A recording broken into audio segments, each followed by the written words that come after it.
Hello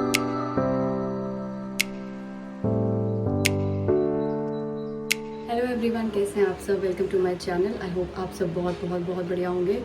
so guys, जैसे कि मैंने अपने लास्ट व्लॉग में बताया था कि हमारे गुरुजी आएंगे घर पे, तो वो कल नहीं आ पाए, तो वो आज आ रहे हैं। तो आज व्लॉग की स्टार्टिंग करते हैं यहीं से। तो मैं आपको दिखाऊंगी अपने गुरुजी अभी आने वाले हैं सब वैसे। तो क्या क्या तैयारियाँ हमने करी हैं, क्या क्या चल रही हैं तैयारियाँ, चलिए ले चलते हैं।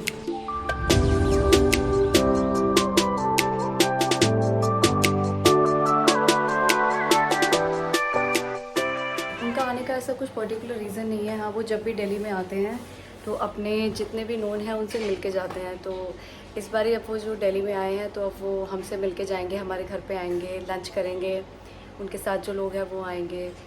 तो एक अच्छा सा माहौल होता है, सब मिलते हैं एक दूसरे से। चास पूरी रात से उठी हुई है, पूरी रात से लेके अब तक इतना तंग कर रही है, इतना तंग कर रही है, नॉन स्टॉप रो रो के हालत ख़राब कर रखी है बहुत ज़्यादा। बस थोड़ी देर में गुरुजी आने वाले हैं, वहाँ से निकल चुके हैं जहाँ पे वो भी स्टे कर रहे थे, तो पहुँच ही जाएंगे और 15-20 मिनट तक। सो गाइस, अभी भी वेट हो रही है गुरुजी की बहुत डेस्परेटली। बस आने वाले होंगे और थोड़ी देर में उस टाइम पे लगा कि 15-20 मिनट तक पहुँच जाएंगे, बट लगता है थोड़ा सा और टाइम लग जाएगा। गर्मी बहुत ज़्यादा हो रही है। हमारे गुरुजी आ गए हैं, मैं आपको दिखाती हूँ क्या तैयारी चल रही है उनके वेलकम की।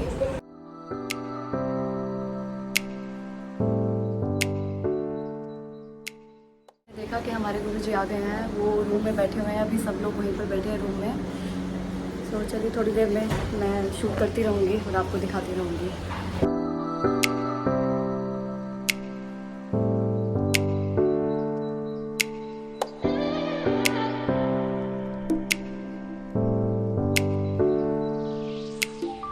कितना प्यारा मौसम हो गया है।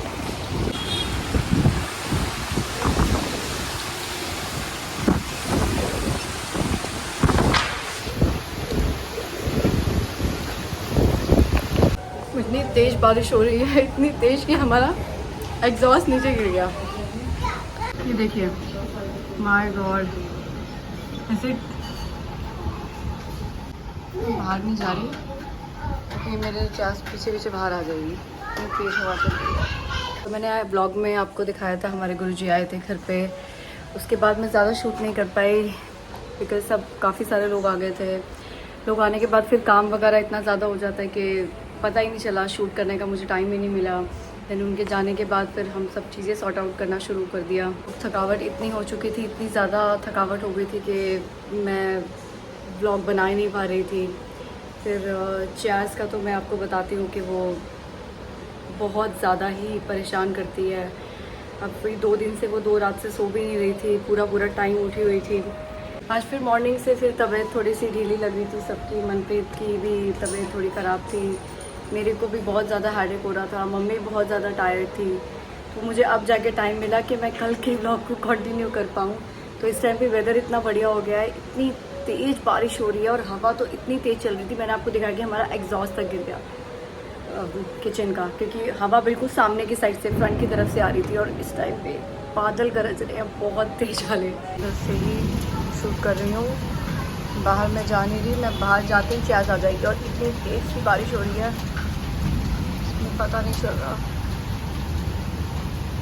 कल हमारा सब बहुत अच्छे से निपट गया, काफ़ी लोग आए थे, सब ने प्रसाद वगैरह लिया। हाँ, गर्मी बहुत ज़्यादा थी, गर्मी से सब परेशान हो रहे थे, बट गर्मी का तो कुछ कर ही नहीं सकते। अभी बस सारा क्लीन करेंगे, जो एग्जॉस्ट वगैरह हमारा गिर गया है उसको सब फिक्स करके पूरा क्लीन करेंगे। बारिश थोड़ी सी रुक जाए बिकॉज वो एरिया खाली होने से पूरी की पूरी बारिश ही अंदर आ रही है, पानी अंदर आ रहा है बारिश का।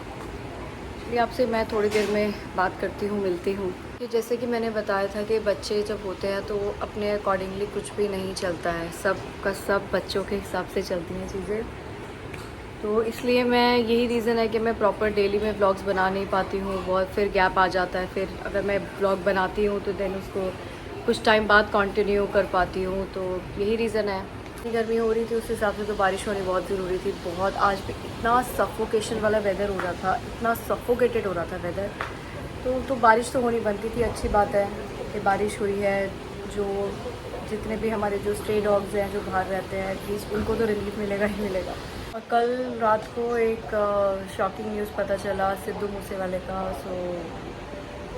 तो सुन के ऐसे शॉक्ड हो गई मैं। मतलब he was a legend, he is a legend actually. तो क्या कर सकते हैं, आजकल का टाइम कुछ नहीं कह सकते गाइस, कब एक सेकंड के लिए क्या हो जाए किसके साथ कुछ नहीं पता।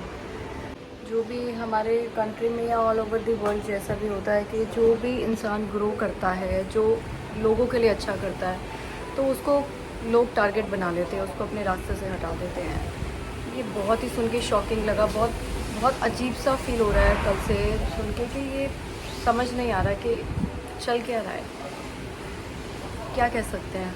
बस यही कहेंगे ही रेस्ट इन पीस। तो कोई वर्ड्स ही नहीं बचे बोलने के लिए। बहुत बुरा लग रहा है, बहुत ही ज़्यादा बुरा फील हो रहा है। Thanks for watching guys, please do like share and comment my blog. I will be confident to making more blogs. चलिए मिलते हैं आपसे नेक्स्ट ब्लॉग में।